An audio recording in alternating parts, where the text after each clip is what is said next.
अस्सलाम वालेकुम।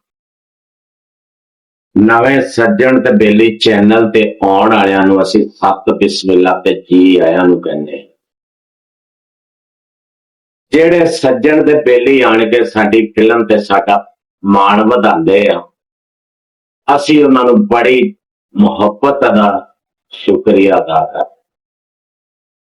ਤੇ ਜਿਹੜੇ ਭਰਾਵਾਂ ਨੇ ਚੈਨਲ ਨੂੰ ਅਜੇ ਤੱਕ ਸਬਸਕ੍ਰਾਈਬ ਨਹੀਂ ਕੀਤਾ, ਉਹ ਚੈਨਲ ਨੂੰ ਸਬਸਕ੍ਰਾਈਬ ਕਰ ਲਓ ਤਾਂ ਕਿ ਆਉਣ ਵਾਲੀ ਹਰ ਵੀਡੀਓ ਫਿਲਮ ਤੁਹਾਡੇ ਤੱਕ ਪਹੁੰਚ ਸਕੇ।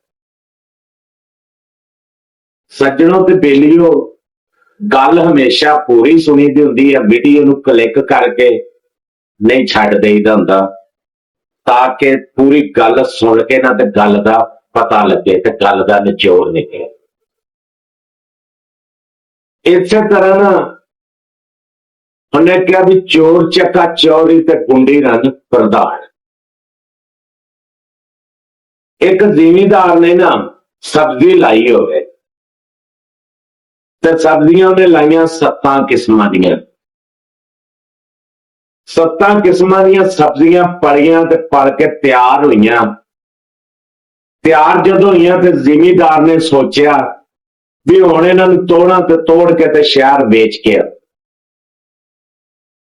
ਜਦੋਂ ਸਬਜ਼ੀਆਂ ਤਿਆਰ ਹੋਈਆਂ, ਜ਼ਿਮੀਂਦਾਰ ਨੇ ਸਬਜ਼ੀਆਂ ਤੜਾਈਆਂ, ਤੜਾ ਕੇ ਤੇ ਉਹ ਰੇੜੇ ਤੇ ਲੱਦ ਕੇ ਘੋੜੇ ਵਾਲੇ ਦੇ ਉੱਤੇ ਤੇ ਉਹ ਸ਼ਹਿਰ ਪਹੁੰਚ ਗਿਆ। ਇੱਕ ਚੌਕ ਦੇ ਵਿੱਚ ਉੱਥੇ ਉਹਨੇ ਦੇਨ ਬਣਾਇਆ ਕਿ ਇੱਥੇ ਰੱਖ ਕੇ ਵੇਚ। ਜਦੋਂ ਉੱਥੇ ਉਹਨੇ ਸਬਜ਼ੀਆਂ ਰੱਖੀਆਂ, ਤੋੜੇ ਖੋਲ ਕੇ ਸਜਾ ਕੇ ਰੱਖੀਆਂ ਤੇ ਕੁਛ ਦੇਰ ਤੋਂ ਬਾਅਦ ਨਾ ਉਸ ਸ਼ਹਿਰ ਤੇ, ਉਸ ਇਲਾਕੇ ਦੇ 8 ਦਲਾਲ ਆ ਗਏ। 8 ਦਲਾਲ ਜਦੋਂ ਆਏ ਨਾ ਤੇ 7 ਨੇ ਸਬਜ਼ੀਆਂ ਦਾ ਇੱਕ ਇੱਕ ਤੋੜਾ ਮੋਢੇ ਦੇ ਉੱਤੇ ਰੱਖ ਲਿਆ ਤੇ 8ਵੇਂ ਨੇ ਉਹਦਾ ਘੋੜਾ ਰੇੜਾ ਜਿਹੜਾ ਸੀ ਉਹ ਜੋੜ ਕੇ ਤੇ ਤੁਰ ਪਿਆ। ਤੇ ਜ਼ਿਮੀਂਦਾਰ ਜੱਟ ਨੇ ਪੁੱਛਿਆ, ਉਹਨੇ ਕਿਹਾ ਵੀ ਯਾਰ ਇਹ ਕੀ ਸਿਸਟਮ? ਤੇ ਉਹਨਾਂ ਨੇ ਅੱਗੋਂ ਜਵਾਬ ਦਿੱਤਾ ਕਿ ਤੈਨੂੰ ਨਹੀਂ ਪਤਾ, ਇਸ ਸ਼ਹਿਰ ਦਾ ਰਿਵਾਜ ਆ ਕਿ ਮੱਝਾਂ ਜਿਹੜੇ ਨੇ ਉਹ ਰਾਈ ਚਾਰਦੇ ਆ, ਉਹਨਾਂ ਦੀ ਸੰਭਾਈ ਤੇਲੀ ਲੈ ਲੈਂਦੇ ਤੇ ਜੇ ਕਿਸੇ ਕੋਲੋਂ ਮੱਝ ਖੜ ਜਵੇ, ਘਟ ਜਵੇ, ਗਵਾਚ ਜਵੇ ਤੇ ਉਹਦੇ ਕੋਲੋਂ ਮੱਝ ਕਮਿਆਰਾਂ ਕੋਲੋਂ ਪੂਰੀ ਕੀਤੀ ਜਾਂਦੀ। ਉਹਨੇ ਸੋਚਿਆ ਜੱਟ ਜ਼ਿਮੀਂਦਾਰ ਬੰਦੇ ਨੇ ਵੀ ਅੱਛਾ ਇੱਥੋਂ ਦਾ ਇਹ ਰਿਵਾਜ ਆ। ਉਹ ਕਹਿੰਦੇ ਹਾਂ। ਉਹਨੇ ਕਿਹਾ ਚਲੋ ਠੀਕ ਆ, ਕੋਈ ਗੱਲ ਨਹੀਂ, ਮੈਂ ਵੀ ਇੱਥੋਂ ਹੀ ਪੂਰੇ ਕਰਨੇ, ਮੈਂ ਵੀ ਇੱਥੋਂ ਹੀ ਪੂਰੇ ਕਰਾਂਗਾ, ਕੋਈ ਗੱਲ।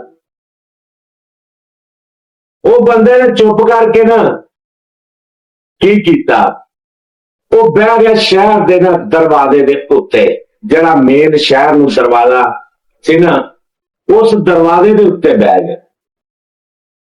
ਜਦੋਂ ਦਰਵਾਜ਼ੇ ਦੇ ਉੱਤੇ ਬੈਠਾ ਤੇ ਜਿਹੜਾ ਜਨਾਜ਼ਾ ਨਿਕਲੇ ਨਾ ਸ਼ਹਿਰ ਦੇ ਵਿੱਚੋਂ, ਜੋ ਜੱਟ ਜ਼ਿਮੀਂਦਾਰ ਡੰਡਾ ਲੈ ਕੇ ਜਨਾਜ਼ੇ ਦੇ ਅੱਗੇ ਹੋ ਜਵੇ, ਉਹਨਾਂ ਨੂੰ ਕਹੇ ਕਿ ਮੇਰਾ ਟੈਕਸ ਦੇ ਦਿਓ ਤੇ ਜਨਾਜ਼ਾ ਲੈ ਜਾਓ।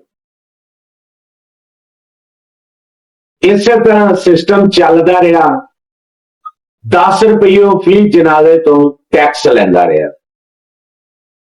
ਟੈਕਸ ਲੈਂਦਿਆਂ ਲੈਂਦਿਆਂ ਕੁਛ ਅਰਸਾ ਗੁਜ਼ਰਿਆ, ਸਾਲ 2 ਸਾਲ ਗੁਜ਼ਰੇ ਤੇ ਉਸ ਇਲਾਕੇ ਦੇ, ਉਸ ਸ਼ਹਿਰ ਦੇ ਬਾਦਸ਼ਾਹ ਦੀ ਮਾਂ ਮਰ ਗਈ।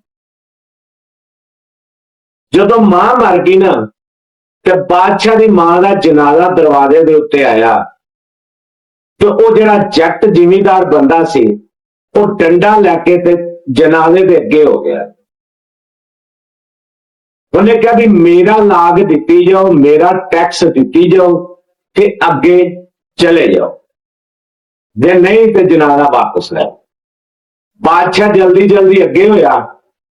ਜਦੋਂ ਅੱਗੇ ਹੋ ਕੇ ਉਹਨੇ ਪੁੱਛਿਆ ਵੀ ਤੂੰ ਕੌਣ ਆ, ਤੇ ਉਹ ਜੱਟ ਜ਼ਿਮੀਂਦਾਰ ਬੰਦੇ ਨੇ ਕਿਹਾ, ਉਹਨੇ ਕਿਹਾ ਕਿ ਮੈਂ ਰਾਣੀ ਖਾਂ ਦਾ ਸਾਲਾ। मैं रानी खां दा साला।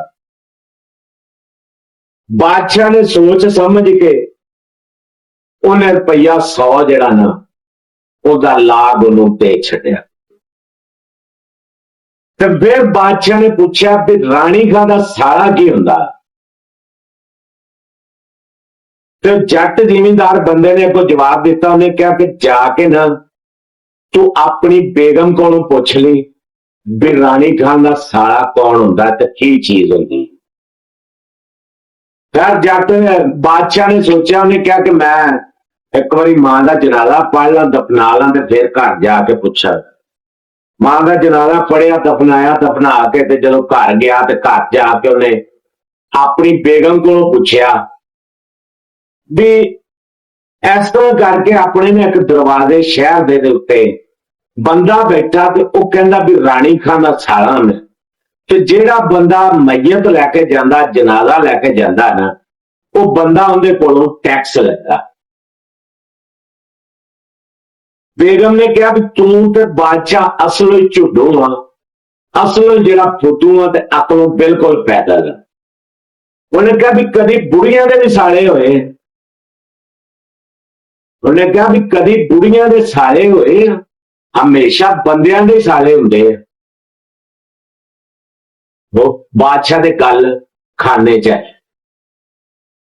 जदों गल खाने च आई ना ते उनदी बेगम ने उन्हें कहा भी वो कोई मुसीबत दा मारिया, उनदे नाल कोई धोखा होया, उन्हें पुछ कि की मसला बनया तेरे नाल। बादशाह ने अपने बंदे भेजे, भेज के ते जदों उन्होंने अपने दरबार दे विच बुलाया, बुला के ते उन्हें पूछया भी तेनू दस भी तेरे नाल की मसला चल रहा ते की हिसाब किताब है। जट जिमींदार ने सारा माजरा सुनाया। उन्हें कहा कि मैं तेरे शहर दे विच इस तरह सब्जी दे 7 तोड़े लेके आया सी, एक मेरा घोड़ा ते रेड़ा सी। इस तरह 8 बंदे आए आ, 7 सब्जी दे तोड़े लै गए ते एक बंदा मेरा रेड़ा लै गया। ते मैं उन्होंने पूछया कि यह की चक्कर है। उन्होंने मैनू अगों जवाब दिता कि तैनू नहीं पता कि इस शहर का रिवाज आ कि इत्थे मझां जिहड़े आ वो राई चारदे आ, संभाई उन्हां कोलों तेली ला लैंदे आ, ते जे मझ या कोई जानवर घट जावे ते वो घमियारा कोलों पूरा कीता जांदा। बादशाह ने अपने वजीर नूं सद्दिया, वजीर नूं सद के तोए लांत कीती। गल शार्ट करते, किस्सा बड़ा लंबा। तोए लांत करन तो बाद बादशाह ने ना अपनी सारी कबीना चेंज की। जदों कबीना चेंज की ना तो उस शहर दे, उस मुल्क के हालात बदल गए अगे नालों। जो फराड सी, जो चोरागिरी सी, उथों नालों घट गई। जे कोई उथों का देवीदार सी वो खुशहाल हो गया, खुशहाल हो गया। उनकी फसल उन्हें बेच बीजनी, जदों तैयार होनी वो पूरे रेट नाल, पूरे दाम नाल बिकनी। यानी कि उत्थे खुशहाली आ गई जदों सारा निजाम बदल गया। ते यह कुछ साडे पाकिस्तान च माजरा चलदा पिया। साडे पाकिस्तान दे विचारे असीं जिमींदार जिहड़े आ फसल बीजते हैं, सब्जी बीजते हैं, जदों तैयार हो जाती है सानू दलाल पै जाते, सानू दलाल पै जाते। खादा स्प्रेवां असीं महंगे तो महंगियां लैके पाई दियां, ते जदों साडी फसल तैयार होंदी आ उदों रेट कोई नहीं होता, उदों रेट कोई नहीं होता। उदों जिमींदारां दे धक्के नसीबां च हुंदे आ। सो गल करन दा मकसद है जिहड़ियां रियासतां दे, जिहड़े मुल्कां दे कोई इंचार्ज नहीं ना होंदे, कोई मालिक नहीं होंदे, उत्थे हमेशा ही दलाल जमदे। गल मेरी पसंद आई, दिल नूं अच्छी लगी ते इनू लाइक जरूर करिया जो, इनू अगे दोस्तां नाल, सज्जणां नाल ते बेलियां नाल शेयर भी जरूर करिया जो। जे मेरी वीडियो दिल नूं लगे ते चैनल नूं सबसक्राइब जरूर करिया जे। हसदे रहो, बसदे रहो, सदा जवानियां मानो ते खुशियां मानो।